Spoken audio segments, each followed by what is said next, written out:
Boas pessoal, Pedro Amorim Pereira, canal Mestre Bonsai. Eu estou a fazer este vídeo como resposta. Esta é uma nova série de vídeos que eu irei fazer. É normal eu obter pedidos de ajuda, perguntas, quer seja no grupo do WhatsApp, que é o caso de hoje, quer seja no próprio YouTube, quer seja por e-mail ou até pessoalmente, e então há temas que eu acho que serão interessantes para toda a gente saber. Por isso eu vou responder também em vídeo, provavelmente em alguns casos, como é por exemplo no grupo do WhatsApp, eu respondo primeiro à pessoa e depois então o vídeo sairá. Mas de qualquer maneira vocês também irão ver e ouvir todas as explicações que serão dadas.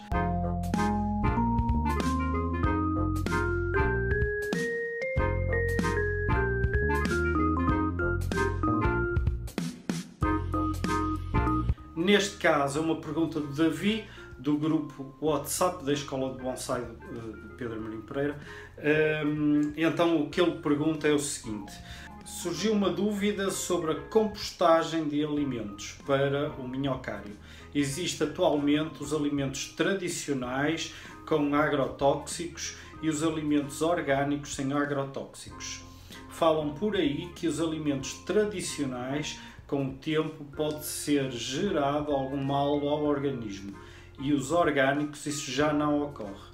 Minha dúvida é se minha composteira possuir restos de alimentos tradicionais, o humus e o biofertilizante resultante dessa compostagem será também de alguma forma nociva, ou qualquer resíduo que possa ter nos alimentos se desfez no processo em questão.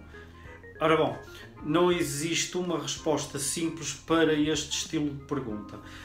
Nós estamos a falar de químicos agrotóxicos que alguns deles são extremamente perigosos para a saúde pública. Infelizmente, só há cerca de quase 20 anos se começou a haver um cuidado maior de que se regulamente a utilização desses agrotóxicos.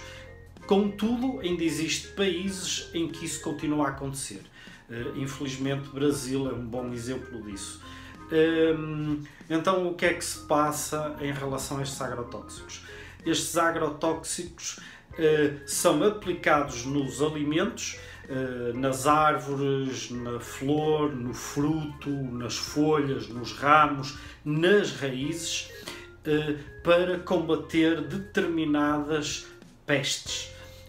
Podem ser bichinhos, insetos geralmente, podem ser fungos, pronto. Regra geral, os agrotóxicos serão para combater este género de problemas. Alguns, que será uma parte lateral, serão para combater o facto de haver ervas a crescer que poderão causar alguns problemas às plantas que estão a crescer naquele local, e então existem agrotóxicos que são aplicados exatamente para eliminar essas ervas. Agora, como o nome indica, agrotóxicos. Eles são exatamente tóxicos, são muito tóxicos. Desengane-se quem acha que lavando a casca da fruta, por exemplo de uma maçã, que vai resolver o problema. Não há maneira de retirar esse agrotóxico da maçã, a não ser por um processo químico muito complexo, que, por sua vez, iria prejudicar a saúde pública. Portanto, não é de todo fácil de lidar com o assunto. A ideia é mesmo cancelar. A ideia é não utilizar os agrotóxicos. O agrotóxico, o que acaba por acontecer é, temos o fruto, o agrotóxico cai na pele, na folha, no ramo, e vai matar os bichinhos, vai matar os fungos, mas a planta absorve esse agrotóxico. Na fruta, principalmente, isso é um grande problema. Mas não só a fruta, nos ramos, nas folhas, isso entra para dentro do sistema de alimentação da folha e ao entrar dentro desse sistema de alimentação, ele circula na árvore. Ele é levado de uma ponta para a árvore para a outra, é levado para as raízes, volta outra vez para as folhas, para as flores e para os frutos. O que acaba por acontecer é que esse agrotóxico não se decompõe em todo esse processo. E então, quando se forma o fruto, por exemplo, no caso de uma maçã, pode ser qualquer outro, mas no caso de uma maçã, o agrotóxico está a formar a maçã junto com o agrotóxico, porque a seiva é o que está a formar a maçã, é o que está a formar aquela polpa da maçã que nós tanto gostamos. A polpa não surge do nada, ela precisa de ser retirada dos alimentos que a planta está a absorver da terra, são processados pelas folhas, esses açúcares, esses amidos, levados para a maçã, onde na maçã eles sofrem uma espécie de uma mutação e então criam aquela polpa açucarada geralmente. Isso é um motivo para outro assunto, para um outro vídeo, mas tem a ver com a atração de determinados animais a comerem aquele fruto. Ora bom, o que é que acaba por acontecer? Na casca é onde a maior parte do agrotóxico está retido. O que acaba por acontecer aí é que o agrotóxico não se desaparece por causa da ação do sol, da água, da chuva. Nada. O agrotóxico vai continuar lá. Por exemplo, no caso das maçãs ainda é mais grave, porque eles passam por um processo de impermeabilização da maçã, para ela ficar mais bonita, mais apetecível, e então leva uma espécie de uma camada de cera, que se vocês rasparem com uma faca vão ver que sai uma espécie de uma cera, de uma parafina.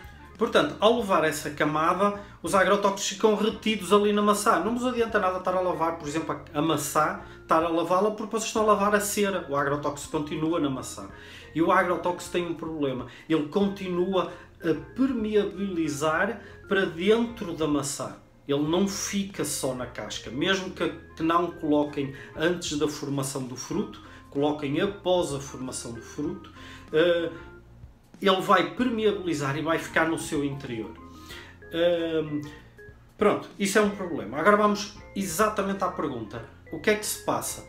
Se nós pegarmos nas folhas, se pegarmos nos ramos, se pegarmos nos restos de fruta e colocarmos numa composteira, aquilo que vai acontecer é que há uma decomposição da matéria orgânica. Porém, os agrotóxicos são químicos. Alguns desses químicos não se vão decompor tão facilmente. Por alguma razão, alguns desses agrotóxicos estão a ser proibidos. Por exemplo, em toda a Europa já foram proibidos. Não se pode aplicar, não se pode vender.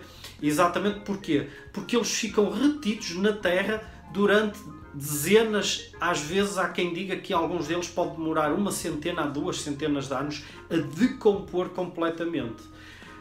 Ou seja, isso é um problema, porque na composteira isso vai acontecer na mesma. Não existe uma decomposição em si do agrotóxico, não há uma maneira de retirar o agrotóxico. Tinha que passar por um processo muito complexo de limpeza, que acaba por ser muito mais caro e mesmo assim não era garantida. Por causa disso é que estão a ser proibidos. Isso responde à pergunta. Não há... É assim, se for orgânico 100%, ok. Se for, vamos lhe chamar tradicional, usando químicos, aí não temos como fugir. Nós vamos a um supermercado e, infelizmente, nem toda a gente é honesta e vemos lá muitas vezes um selo a dizer 100% orgânico e uma pessoa pega, leva uma dessas maçãs, peras, o que for, a fruta que for, a alface, o que for, leva para um laboratório, faz umas análises e repara que afinal existem agrotóxicos. Ou porque a pessoa realmente continua a aplicar os agrotóxicos, não é? Infelizmente é um produtor não muito sério, ou então porque a terra onde ele está, ele foi parar àquela terra e já alguém tinha utilizado agrotóxicos lá. E os agrotóxicos ainda estão naquela terra. A planta está a absorver aquilo junto com aquilo que é o alimento, que é para formar a planta em si, e está a ser transmitido para todos os frutos, etc. Portanto, isto é um tema muito complexo, dá asa a muita discussão. Eu não vou prolongar muito mais, mas basicamente é isso. É assim, para ser 100% orgânico, a pessoa tem que garantir de que aquelas plantas são de área que nunca sofreu essa ação de químicos e então decompor e a partir daí conseguir fazer alguma coisa. Agora, em relação a utilizar esses humus, etc., na produção de humus vegetal para alimentação, é muito difícil evitar que isso aconteça. Não há como evitar. Nesta altura, da forma como as coisas têm acontecido, é cada vez mais complexo, não tem resposta simples. Existem, estão na cadeia alimentar, os próprios peixes que nós estamos a comer, que vêm do mar, vêm poluídos, vêm com plásticos, vêm com mercúrio, que é muito grave. Aqui na Amazónia, por exemplo, os peixes, quase certeza que têm mercúrio contido em si mesmo, porque os garimpeiros fazem o garimpo, mas para separar o ouro daquela poeira que fica no fim, eles usam muitas vezes mercúrio, porque o mercúrio tem uma reação interessante com o ouro, em que parece que corrói o ouro, ele dissolve o ouro, e depois, quando eles evaporam esse mercúrio, por ação de uma chama, mantém isso num forno, ele ao evaporar só fica o ouro novamente. Portanto, ele não desaparece o ouro, mas desaparece o mercúrio. A pureza depois, há um processamento, para quem quiser depois investigue isso, mas estão a casar dois maus. O mal que estão a introduzir na cadeia alimentar o mercúrio e o mal, por exemplo, de que estão a evaporar para a atmosfera gases tóxicos. Mas é o planeta em que nós vivemos, a gente vê diariamente, tem estado a acontecer, pronto, sem contar com uma data de problemas que já estão a acontecer por ação humana em termos de incêndios e coisas assim. Agora também temos essa parte dos agrotóxicos, ou já tínhamos essa parte dos agrotóxicos, porque não havia um cuidado de investigação. As empresas querem enriquecer rapidamente e esse tem sido o grande problema. Pronto, basicamente é isso, é uma resposta que não é curta, é só para realmente terem uma ideia de como é que as coisas são e em relação à pergunta como é que, infelizmente, o planeta em que estamos, como é que ele se rege. Ok, pessoal? Abraço, tudo bom?